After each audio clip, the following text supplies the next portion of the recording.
Hi friends, எல்லோரும் எப்படி இருக்கீங்க? நல்லா இருக்கீங்கன்னு நம்புகிறேன். இன்றைக்கி நம்ம ஒரு சூப்பரான ஹெல்த்தியான டேஸ்டியான அவல் வேர்க்கடலை பொட்டுக்கடலை லட்டு, இதில் ஹெல்த்தியான எல்லா விஷயமும் இருக்குது. கண்டிப்பாக ஒரு முறை உங்கள் குழந்தைங்களுக்கு செஞ்சு கொடுங்க. வாங்க எப்படி பண்ணுறதுன்னு பார்க்கலாம். இப்போ ஒரு கடாயில் நான் 1/4 கப் அளவுக்கு வேர்க்கடலை எடுத்துருக்கிறேன். இந்த வேர்க்கடலையை நல்லா வறுத்து எடுத்துட்டு ஒரு பிளேட்டுக்கு நீங்கள் மாற்றிடுங்க. மாற்றிட்டு இதை நல்லா அதோட தோலெல்லாம் நீக்கிடுங்க.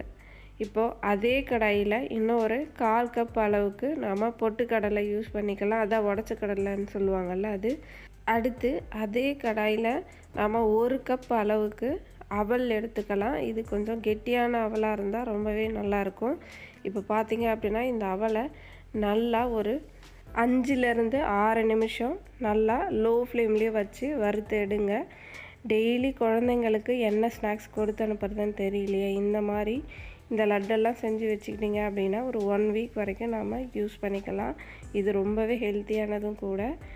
இப்போது பார்த்திங்க அப்படின்னா நான் வேர்க்கடலையை தோலெல்லாம் நீக்கிட்டேன். அதே சமயத்தில் நமக்கு இந்த அவலும் நல்லா வறுபட்டு வந்துருச்சு. இப்போ அதை ஒரு பிளேட்டுக்கு மாற்றி நல்லா ஆற வச்சிடலாம்.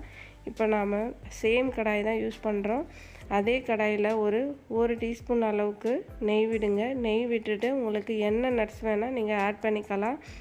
இப்போ நான் முந்திரி பருப்பு 2-3 உடச்சி எடுத்துருக்கிறேன். ஒரு 4-5 முந்திரி பருப்பு அதை ஆட் பண்ணியிருக்கேன். இது ஓரளவுக்கு கலர் மாறினதுக்கு அப்புறமா நான் black colour grapes, dry grapes இருக்குது இல்லைங்களா, அதை நான் இதில் ஆட் பண்ணுறேன்.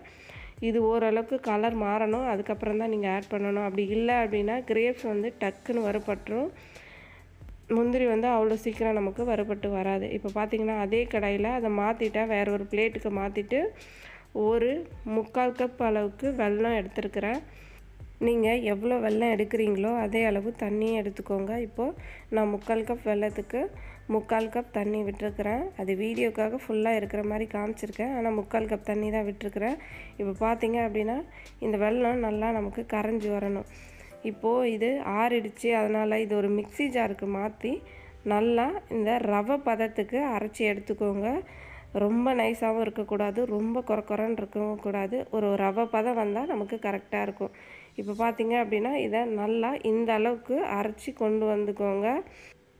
இப்போது நாம் ஆல்ரெடி அடுப்பில் வச்சுருக்கிற வெள்ளைப்பாகும் நமக்கு நல்லா அந்த வெல்லம் எல்லாம் கரைஞ்சி வந்துருச்சு. இப்போது இதில் இருக்கிற கல் மண்ணை நம்ம நீக்கணும். அதனால் இந்த தண்ணியை நல்லா வடிகட்டி எடுத்துக்கலாம். வடிகட்டி எடுத்துட்டு மறுபடியும் அதே கடாயில் ஆட் பண்ணிக்கோங்க. ஆட் பண்ணி இதை நல்லா கொதிக்கணும். அந்த தண்ணி நல்லா கொதித்து வரணும். அப்போ தான் நாம் துருவி வச்சுருக்கிற ஒரு அரை மூடி தேங்காய் இதில் இப்போ ஆட் பண்ணிக்கலாம். இது பார்த்திங்கன்னா இப்போ தான் உடச்சி உடனே நாம் இதில் துருவி ஆட் பண்ணணும். அப்போ தான் நமக்கு டேஸ்ட்டு ரொம்பவே நல்லாயிருக்கும். இதில் குழந்தைங்களுக்கு நன்மை தரக்கூடிய எல்லாமே இருக்குது. அதனால் கண்டிப்பாக இந்த ரெசிபியை ஒரு முறை ட்ரை பண்ணி பாருங்கள். இப்போ பார்த்திங்க அப்படின்னா அரை மூடி தேங்காய் நம்ம இதில் போட்டாச்சு. அடுத்து நாம் வறுத்து பொடிச்சு வச்சுருக்கோம் இல்லைங்களா, அந்த பவுடரையும் இதில் ஆட் பண்ணிவிடுங்க. ஆட் பண்ணிவிட்டு நல்லா கட்டிகள் இல்லாமல் கிளறி விடுங்க. சப்போஸ் இதில் கட்டிகள் இருந்தாலும் நீங்கள் கவலைப்பட தேவையில்லை. நாம் இதை நல்லா ஆற விட்டு ரூம் டெம்பரேச்சர் வந்ததுக்கப்புறமா கையால் பிசைஞ்சு அதுக்கப்புறமா தான் லட்டாக நம்ம பிடிப்போம். அதனால் எந்த அளவுக்கு உங்களால் நல்லா கட்டிகள் இல்லாமல் கிளற முடியுதோ அந்த அளவுக்கு நல்லா கிளறி எடுத்துக்கோங்க. இப்போ பார்த்தீங்க அப்படின்னா அந்த பாகுலேயே இந்த அவல், அந்த வேர்க்கடலை, பொட்டுக்கடலை எல்லாமே நமக்கு நல்லா வெந்து வந்திருக்கும். இது அந்த தண்ணி கொஞ்சம் கூட இருக்கவே கூடாது. அந்த அளவுக்கு நல்லா கெட்டியாக கிளறி எடுத்துக்கோங்க. இப்போ பார்த்தீங்க அப்படின்னா நமக்கு இது ஓரளவுக்கு நல்லா ரெடியாகி வந்துடுச்சு. இந்த ஸ்டேஜில் நாம் ஒரு 1/4 டீஸ்பூன் அளவுக்கு ஏலக்காய் தூள் ஆட் பண்ணிக்கலாம். இது நல்லா வாசனைக்காகத்தான். இப்போ பார்த்தீங்க அப்படின்னா நமக்கு இந்த அவல் லட்டு ஓரளவுக்கு ஃபுல்லாகவே ரெடி ஆகிடுச்சு. அந்த தண்ணியே இல்லாத அளவுக்கு நல்லா நமக்கு வற்றி வந்துடுச்சு. இதுதான் நமக்கு கரெக்டான இறக்குற பதம்.